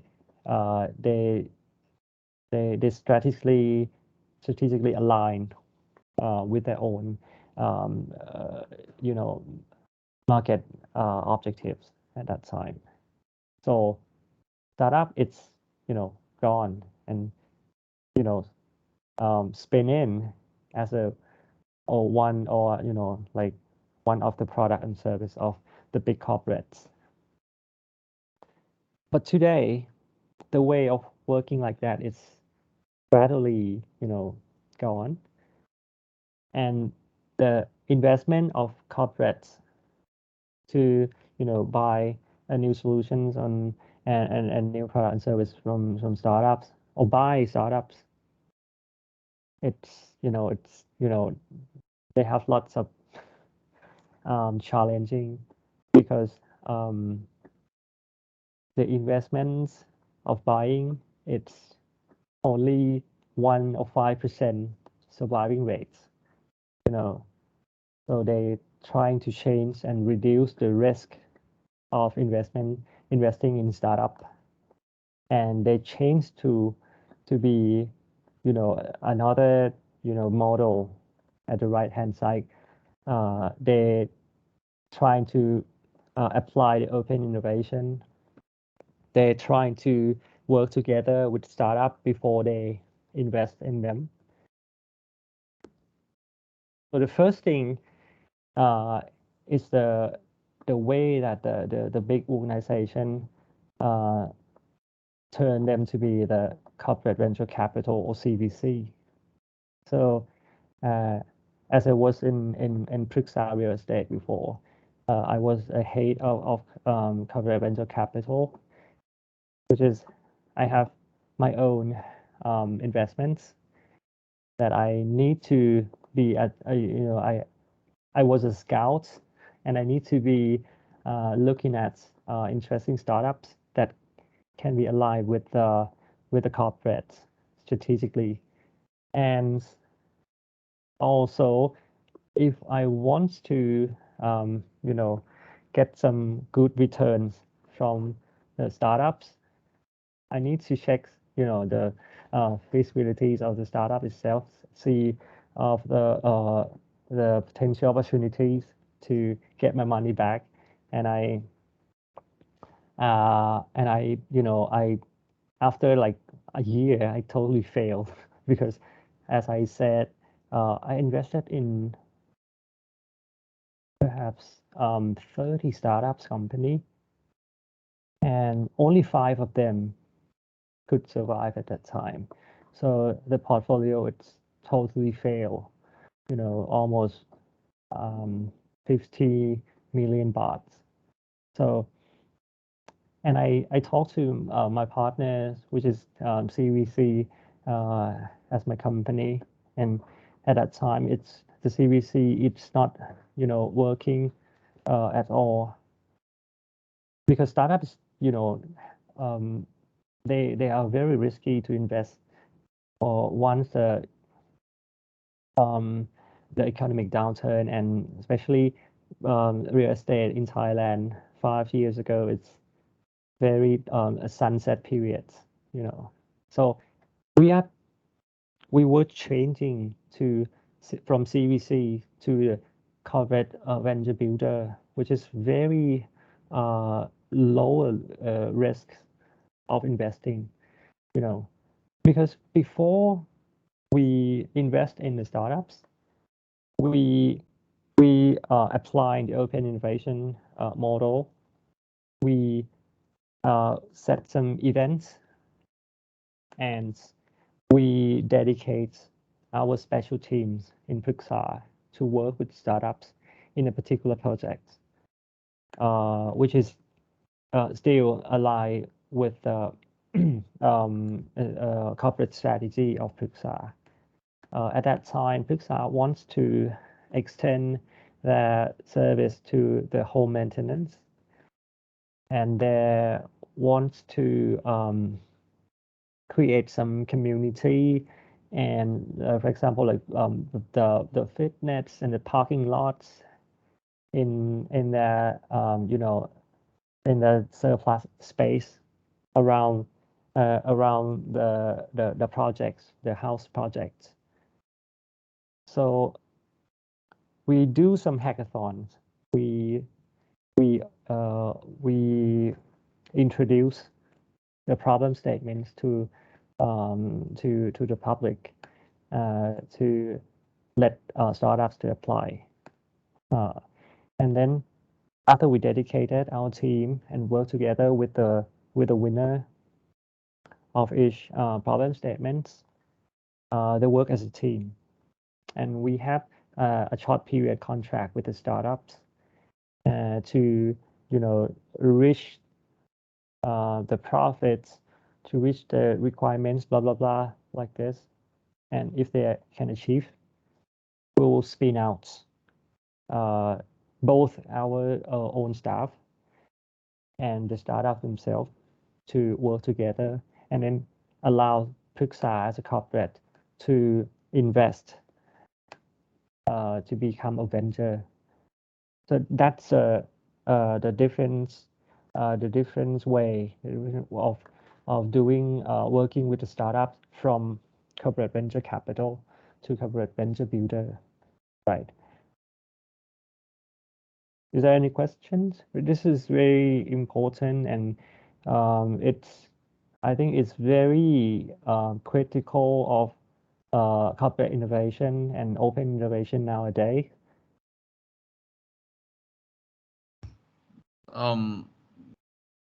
You've mentioned about well, I think it's really brave that you mentioned your failed portfolio. Yeah. That must be very challenging on your like mental health. How do you recover from such? My question might be kind of. I'm sorry if I offend you a bit, but yeah. It's okay. It's okay. But I think the first key thing to manage it is to get the top management to buy in about the risk of the portfolio, right? And another thing is to make is financially, it's kind of making a financial portfolio as a R&D, because we start from investing in startups and we expect the returns, right? But when after we negotiate with our top management, which is the top sponsor, that is, we are not totally waste the money, but we get some important knowledge of doing that. Apart from that, we can have some legacy from the startups that maybe failed, but they will have like lesson learned, a very good lesson learned to in order to make Pruxa not fail again, And if you compare to the profit and the revenue of the mothership, if the corporate, it's only like 2%, so it's not that much. It depends on the negotiation in the first place that in somewhat presents the proper one that your top management or your your company's owner, it's allow you to be failed. Okay. I have one question. Yeah. Okay, I want to know how to choose the idea for startup that is you're gonna predict that it will be success in the future. That's why you choose to invest this idea. Okay. The first thing is you have to make your mindset clear about the high risk, high return, right? Have you heard about 10x? Like for example, SCB 10x. It comes from investing in startups, and you hope that one of your startup in your portfolio will generate multiple 10 to the profit. It means that if you can succeed in only one startup, let's say totally you have 10. So you succeed in one startup, you can recover and you can get total, return, total benefit from investing in 10 startups. But the number of of success is around 1 to 5% 10 years ago. But today, it's only 1% survive, or less than that. This is the normal calculation. But if you want to scope down to the sector or the solutions, actually there are lots of factors to be considered. For example, the first thing is the I think it's the startup's owner. The first thing that I will look at it, the startup owner, creditability of the startup, the motivation of that solution. And the second thing is the feasibility. And, if we get into the feasibility, the first thing that I'll look at is that the market size and the differentiation, the product and service differentiation. But market size is still the key. When you have some new ideas, very radical one, you cannot be so sure that there is a market, for a particular idea, because it's very new, right? So the process is the second thing, the process of validating the idea to the market. Idea validation, I can say. So it should be start from a very small thing. For example, A/B testing, the prototype, which is not costly in the first place. That's the thing. So if startups can prove me 1, 2, 3, 4, as I mentioned, yeah, it's definitely can be, invested. Right. I have like a sort of question Right. intertwines with that. Well, I'm curious if you have any independent portfolio outside of Pruxa. Like, do you me myself, right? Yeah. I have some. Yes, I have some. But after I quit Pruxa because of the conflict of interest, if I invest in my own. Yeah. Yeah, I already signed NDA with Pruxa regarding to this. Yes. I see.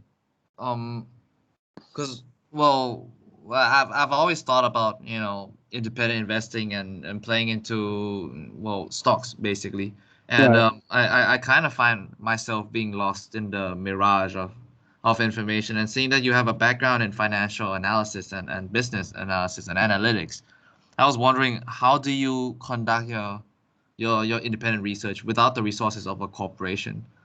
Because it seems that like independent investors, they get lost upon the sea of just shit talk basically. Yeah, it's just people just like, you know, how they, oh my god, the price of, you know what I mean. Yeah. How do you cross check, right? All the feasibility, all the words that they are selling, right? Yeah. Normally, gut feeling and experience. Normally.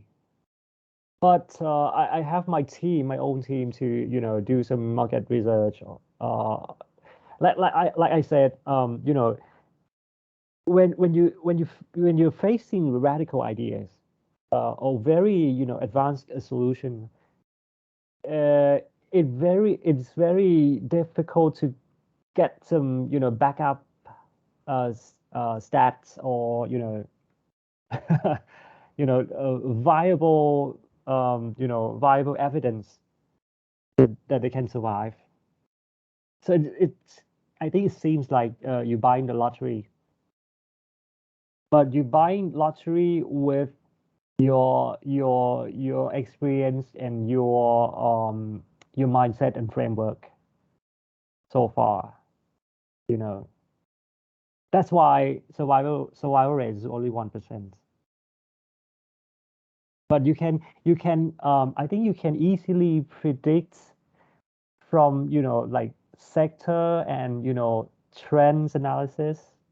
Maybe it helps, but it's not guarantee that you're gonna be succeed. Okay. Any other questions? How to be 1% that we succeed? Sorry? How to be what? 1% that is success, startup success. Yeah. Maybe. So it depends on, as I said, it depends on and many factors. You know, investment is like when you buy stocks. You know, even a stock in, you know, in the official stocks in Thailand, you still, you know, or you buy Bitcoins. You know, you have lots of theory, right? You have lots of theory. You can, I think you can easily learn from YouTube or, you know, Google, and you still fail. Why not? Why you still fail? Although you have lots of theory backup, you have lots of theory of graph when you want to buy stocks, right? Graph going up, sideways down. You buy it in the proper points of the graph, and you still fail because not only the startups that's gonna invest itself, it depends on, you know, market factors, depends on, you know, reputation factors. I think I can give you a very good example. You remember that the Elon Musk tweeted about the Bitcoin, and the price of the Bitcoin overnight it's increasing, like, I'm not sure, like 50 times, things like that. That's the very good example. Startups. Let me share you something. Kun Gating is very you know, very reputable person in Thailand about the startups, right? Kun Gating posted in Facebook about startup in this sector will be gone very soon. And you know, the day afterwards, the price of the startups in the particular section, in the particular sector, it's, you know, it's dropped like 10 times. So it depends on, you know, especially in Thailand, you know, in Thailand, the ecosystem of the innovation and startup is not so strong, you know, it's not so stable. So it's, you know, it's very difficult to explain what and how startup prices increase or decrease, right? But as I said, we have some gut feeling experience, and we have some, you know, framework to assess the startups, you know. All right. I Yep. feel like Please.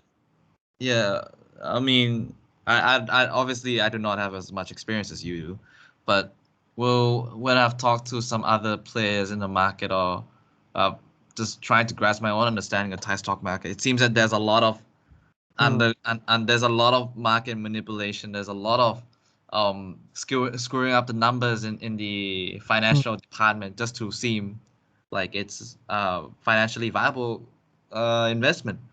Yep. Then I feel like the game's set up to fail. Basically, the whole system is sucking you into for you to invest. And Right. So in the government perspective, they call it inequality of investing.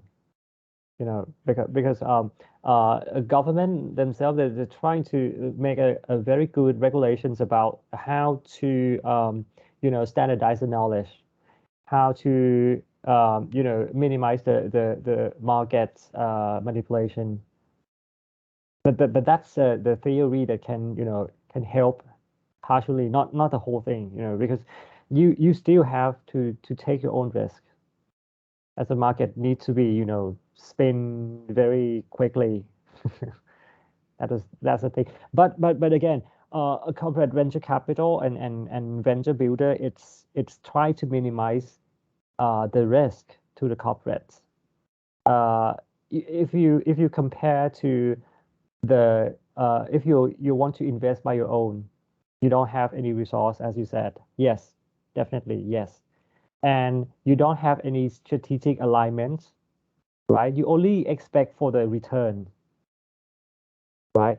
But for the CVC, the corporate venture capital, if you still fail, as I said, you can still have some legacy, or you can still you can get some lesson learned, or you get some part of idea in a particular solution. So CVC needs to look at the two aspects: the strategic alignment with the mothership, and the second one is the return from the portfolio, right? And the corporate venture building, it's I think the lowest risk comparing to the first two, right? Because you have a very good period to work together with the startup before you invest. But you need to make you know, this event to be very attractive to a good startup to work with you. For example, you need to, you know, spend some resource from your mothership that startup needs, you know, because startup cannot be, for example, startup cannot have cannot access to your database. For example, Priksa has lots of customer database, right? And you make this very attractive to startup. Hey, come on, let work together, and I will share you some variable data, things like that. And afterwards we share some profits. That's a good thing for minimize the risk, and it is, I think it is a win-win situation for startups as well, right? Okay. And I think another key important innovation tools during the pandemic is very popular innovation tools is strategic foresight, because you remember VUCA, right? VUCA is very uncertain. VUCA is very complex. So you need to have some sort of tools to predict what's going to happen in the future, right? So strategic foresight is the tool to minimize the gap of the future scenarios and the current situations. Okay, so strategic foresight is used for, as written, government, nonprofit, corporate, or startups. It's very common nowadays, and it's very, it's very costly at the beginning because there's no experts in Thailand and in this particular area. The second one, when is it to use? When you do some innovation, when you do some innovative strategy, when you do some change management, and I'll add something more. It's when you're facing the uncertain situations, especially VUCA, especially after the COVID, because I think anyone cannot be easily foresee that what's going to happen after the COVID, right? And the third one is how it's used is kind of analytics, is kind of explore new things and create some new things to tackle what is going to happen in the future, right? And the last one, why? But actually, I always start from why, but this one is the last one. Adaptation. And this one is one I want to highlight. It's resilience. Resilience is the key after the pandemic or the recession or the economic downturn, right? You need to make your organization be more resilient, right? Resilient can be in many ways, but for example, resilient in terms of business continuity. You lower the profits, you lower the you change the strategy, you smaller the smaller your company, things like that, to make your company still resilient. And also is very important to do the digital transformation, right? So let's jump right in about the strategic foresight. So, want to say something? Nope. Okay. So the I will explain to you briefly. But if you want to study more on the strategic foresight, you can Google it, and you can see lots of tools and methodology about the strategic foresight. But the first, you need to collect lots of information and data from the past, and you expect that the trends will still increasing or decreasing, things like that, and you make it as a signal. Like 5-year signal is still the internet usage is still increasing, the e-commerce trend, things like that, and you will list it as a weak or strong signal. So if you have lots of strong signal, it can be a driver to make the scenarios from the particular driver happen, and you will see the model called STEEP, STEEP, which is 5 perspective of the drivers. So S is social, T is technology, the first E is economy. The second E is environment, and the P is the politics, right? So the 5 key drivers can be shape up the scenarios in the future, and you can set the time span, which is either 5 or 10 or 20 years. Depends on the problem statements or the framing that you want to study. And after that, you will get the scenarios, but which is basically like four scenarios: the collapse one, the new equilibrium, the transformation, right? And the normal one, I don't remember the name, but the normal one, increasing linear, things like that. And you get after you get the scenarios, you will select one of them, which is the most likelihood to be happen, right? And you work back from that scenario. For example, scenarios for COVID. In 5 years, COVID is gone. Economy is, upturn. Thailand is back to the same level. For example, tourism. And you work back from 5 year to 4 year, which is called backcasting. So you work back from 4 year, what's going to happen? From 3 year, what's going to happen? What is the important projects, important product or service that can gradually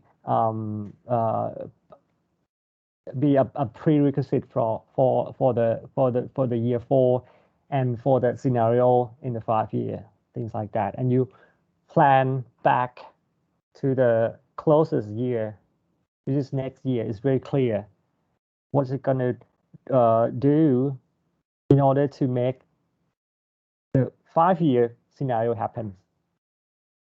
I always give an example about if you dream about the retirement that you're gonna have 10 million after you get retired. What are you going to do today in order to get 10 million after you retired? You keep the money, you stop spending luxury things like that. That's the same thing as a strategic foresight, okay? And again, this one is very important and critical tools, but I add something. I think you guys are familiar with the design thinking, which is empathize, define, ideate, prototype, and test. Or in some academic paper, it takes 4 steps, which is what is and what if, what whiles and what was. Doesn't matter. It's just similar, ideas and a process, just to make you understand very well about your situations and your customers.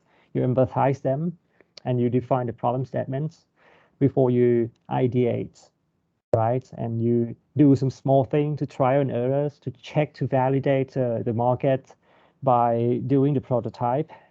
And last but not least, you test it with the real customers, and you adjust.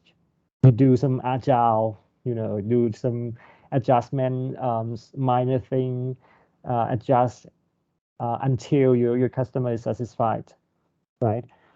But some of the defects of of design thinking, which is only reflects about the customer perspective and customer thoughts, and it's quite subjective in some way. So we also add some data science and data analytics in every single step of the design thinking. You know, for example, if you want to empathize your customer in the first step, normally, if you apply only design thinking, you just go for interview, you just conduct a survey, things like that. But when you apply data thinking, you will also consider the statistic about the market or customers trend as well, right? So everything should be worked in parallel with the design thinking. Anyone who is familiar or used to be conducting the design thinking? Anyone want to share? So we can, you know, exchange some knowledge.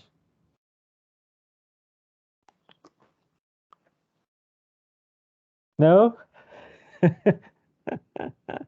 I've done lots of design thinking projects. Dr. Tyn. Okay, yes, please. Yeah, I can share some experience in design thinking that I use in government innovation lab project for OPDC. And it's through the process that you explained. And I think it's a very good way to create innovative ideas, because it's like we brainstorm ideas from many stakeholders. So it's better than thinking by only people in one organization, because you need to understand the user and also the provider side. And for provider, in order to create a public service, you need to involve public official from many government agencies together to think together and with the user, the citizen. So the service will be better this way. Thank you. Yeah, absolutely right. And yeah, I believe it. It's not only about the understanding your stakeholders, but strategically it's also you know, get some buy-in from them, because the idea themselves is generated by them as well, right? But again, as I just explained, that data is somehow the key to work in parallel as well. So nowadays, in terms of design thinking projects, when you got some, you know, data backup and you synthesize the data with the you know, the perspective of the stakeholders, you get a very solid ideas, and also you will get their buy-in more easily, because you got the data backup as well. Okay, so don't forget about the data analytics, data science when you do the design thinking. But for some sort of solutions that is very radical, as I mentioned before, you know, you need to focus on how to make a prototype and test with the customer first, because maybe you are not having any data backup before, because the idea is so new, and the market is still missing. You know, it's a missing market, perhaps. So in, you know, in the startup perspective, they are very focusing on doing the prototyping and testing, rather than doing some data analytics. So the data analytics is very useful for the large corporates, which they have you know, lots of information and data. All right. Okay. And this one is also a very good example when you want to create some products or service. After you do some design thinking, this one is the value proposition, which is normally be applied to the prototype and testing phase of the design thinking. This one is the value proposition canvas. So you will do some the right side first. You do what your customer wants, customer jobs. For example, Netflix customer job is to sit lazily and just scroll the movie down and up, again and again. That's the kind of customer jobs. And what is the pain? The pain is maybe I cannot find my favorites. Once I scroll it down 5 minutes and I hate it so much, and I will close Netflix suddenly after 5 minutes. So and gain is what I expect to get more from Netflix, for example. So the left-hand side, the pain reliever, the key thing is 5 minutes, and I couldn't find the favorite movie that I'm gonna take a look. So perhaps pain reliever is to personalize or customize according to my preference, maybe, right? And game creators, maybe I can I want some AI to talk to me, that things like that, and you brainstorm the idea of the gain and pain to create some added product and service in the Netflix. This is just an example after you design, after you do the design thinking. Okay, it's a good, very good tools for creating new product service and innovations. All right. Anyone want to share or ask some questions? Because I always use this after I conduct the design thinking workshop.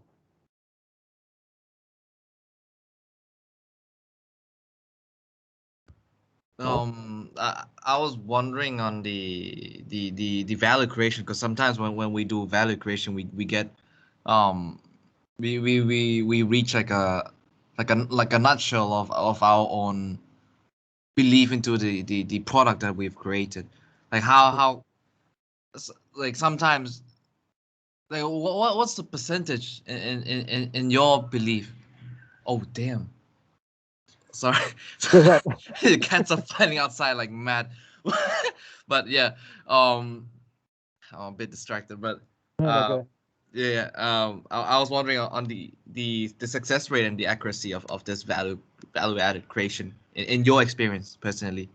Like how true has it been that customers do see what you've actually providing value, and not rather from what your stakeholders or other people just subscribing to your own fallacy, if you're getting what I'm saying? Yeah. I think there is not an exact number, of fail or success, but I can say that one of three, mostly, that you need to recheck and validate with the customer again. It says that if you make the prototype, you need to readjust them like 3 times normally. So when you launch some prototype, it's very good to lower the investment of the prototype, because you need to invest more and more, at least like 3 times. That's what I'm gonna say. Yeah. It seems unanimous with all of your processes, the way you conduct your work, that you continuously it's very time consuming. Yeah, definitely. So yeah, actually, I have a video called the rapid prototyping, but it takes some time. So you can Google it, YouTube it. Rapid prototyping is very funny. It's you only use, like, if you want to design application, you only use the A4 paper and you make it own automated features. It's funny, yeah. But yeah, startups like basically they use it because it's not cost them anymore any any bots, any Thai bots. So yeah, basically the first prototype will be like that, and the second you invest a little bit more, and the third one, okay, maybe you just put in the real app, the mobile application, things like that. Yeah, good questions. Okay. In the next class, I can show students some rapid prototyping. It's very Thank funny. you, Dr. Tyn. Yeah, it's very funny. Used to. Thank you, Dr. Tyn. Thank you. I think Kun Suriyaporn, you have a question, right? I see you raise your hand. Yes, please. Yeah, that I want to ask that if we use the questionnaire to know the satisfaction of the customer to our product, that how you should know that it's really that the customer feel or the researcher or someone that don't make it for you, and you can really get the real feedback. Yes, real All feedback. right, that's a good question. It's kind of psychology, because have you heard about the confirmation bias? Confirmation bias, yes. There's a lot of tools to minimize the confirmation bias. I can show you some example about the question. It's very basic to not to conduct the ice cream question. Have you heard about ice cream question? Ice cream question is, do you like ice cream? Yeah, everyone say yes. That's the ice cream question. Don't ask ice cream question. You know what I mean. It's good. Like don't ask the question that the normal question, right? Don't ask the bias question that the answer will be the same. Whatever you ask anyone you will say that, yeah, I like ice cream. Dr. Tyn, do you mean that don't ask something that is stereotype or something? Yeah, you can say that, stereotype. Okay. Yep. May I add some point for this question from Kun Suriyaporn? In design thinking, we don't only use question and answer. We use other method as well, like observation, and it can help a lot. Singapore government also use shadowing. That is they follow the life of the people, like the disability one, and that give a very useful insight into it's better than just asking question. Yeah, I think it's a basic of conducting survey as well, because if you conduct a survey and you should be as a third person who were not involving in the situation, right? And it's I think it probably a mindset เหมือนกันครับอาจารย์คือ a mindset which is it's because when you want to start your own business, you will very fall in love in your solution, right? And when you conduct a question, you will get some confirmation bias. That's the thing, especially for the IT guys. IT, if you ask some IT, he will love to confirm that his solution, his technology is, come on, believe me, it works. Believe me. That's the thing. Yeah. Thank you. I think Kun Charongkiat, our PhD student, he has a question. Thank you, Kai, for this opportunity, and I've learned a great deal. I'm not sure whether or not my question is going to be an ice cream one, but I tried my best. It seems that we're facing quite another question. For example, in terms of public spending to GDP or in terms of our commercialization of research results, this sort of thing. But do you think really we really need a proper national system innovations as such or not? Or if we need one, what kind of components or elements do you think that should consist in or should comprise really? And if you don't need one at all, so what should be an alternative to that? Thank you. Okay, well, this very. I cannot hear the Kun Jarongkiat clearly. Dr. Tyn, can you hear clearly? There's a voice. Do you hear me properly? Can you speak? Otherwise, I'm going to get my son to help me with this innovation to make sure that I'm plugged in. I'll be back in the jiffy. Thank you.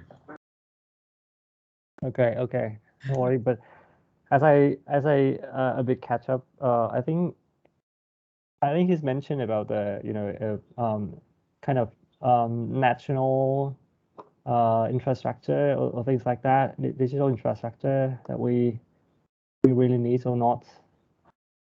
Could you, if you can correct me if I'm wrong? Okay, I'll explain a bit about this because it's very controversial in the government about this issue, because we have discussed lots about the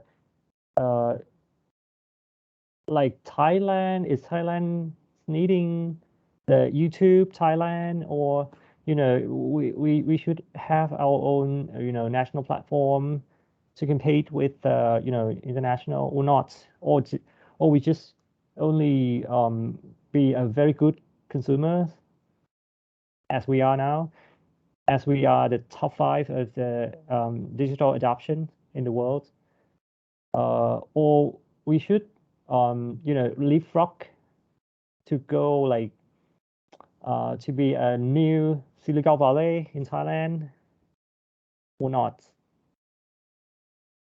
I'm not sure it's a perhaps what you actually discussed just now is very much one of the points.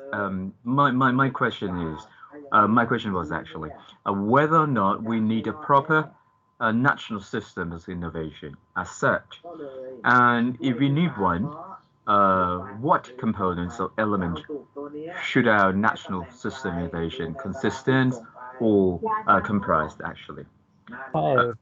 It's not just consist of, but I'm talking about consisting in as such. And furthermore, if we don't need one, what alternative or what option or what alternative to that should we develop? Okay. Thank you. Okay, thank you. But probably you should ask NIA, National Innovation Agency. But yes, I have heard that NIA is studying about the innovation system in Thailand, but I'm not so sure about this. Perhaps I need to do some homework and get back to you later on. Right, because NIA is our partner, so maybe we can ask them, and it's a good question. Yes, yeah. Thank you, Dr. Tyn. So if you have answer, you can share with me, and I will send to Kun Jarongkiat. Yeah. Thank you. Okay, so can I have last question from Kun Katie? Katie. Yes, Ajahn. I have a question like. In the competitive advantage from the private sector, they are trying to improve the user experience to innovate the product and services like the mobile app or something like that. But honestly, for example, like Vietnamese government, they just quite traditional digital app or services, and like the Vietnamese citizens, they are not keen or not interested in the innovation from the government in some advance. So in the perspective of Thailand, whether or not the user experience is very important key indicator in the innovation in the of the digital transformation or not, like the design or the convenience for the using. So in general, is it the user experience in the innovation? Okay, I think I can answer in the part that ETDA is in charge. Okay, I have done a trust framework, which is to make an adoption of the digital service, right? Because before you are using the particular service, you need to trust whether it's security or any financial fraud or things like that. So the UX, yes, the UX is one of the critical part that we set a standard, but again, UX is not a standard solely, UX is kind of design and creativity, things like that, and psychology as well. So the standard is a bit rigid, the standard is it's just an overview of the user experience. It's not as the knowledge or the skills of the designing the digital service. So again, governments can do both things about the UX. The first thing is the standard, which is not so flexible or valuable for the design, just a guideline. But the other thing that is more important is the upskill and reskill. So ETDA or ETDA, we have a digital transformation academy, and we have this particular course called UX design. But we are not teaching by ourselves. We will bring all the experts across Thailand and someone from international. A good question. Thank you for your response. Thank you everyone for a really good discussion and also the question. The question. Okay. So on behalf of our class, Kun Pongkrit have something to say to our guest speaker. I would like to say thank you very much for having a special lecture for us at 9 a.m. It must be difficult for you to get up at 9 a.m. as well. I hope you had your breakfast though. But yeah. Thank you for sharing your personal experiences with us and allowing us to dissect your thought and your experiences and the way you view and see things. So yeah, thank you very much. Thank you, Dr. Tyn. Can we have the photo together, the stage photo session? Dr. Tyn, do you have something to say? Pleasure to meet you guys, and especially everyone, which is very active class นะครับแล้วก็ and I believe that all the information will be can help you in some way, and of course after the class we can chit chat or get in touch. You can get my contact from Ajahn Pananda, and if you want or request some information that can provide. So you are very welcome. Thank you. Thank you, Dr. Tyn. Yeah. So Kun Priyaporn, please take the photo.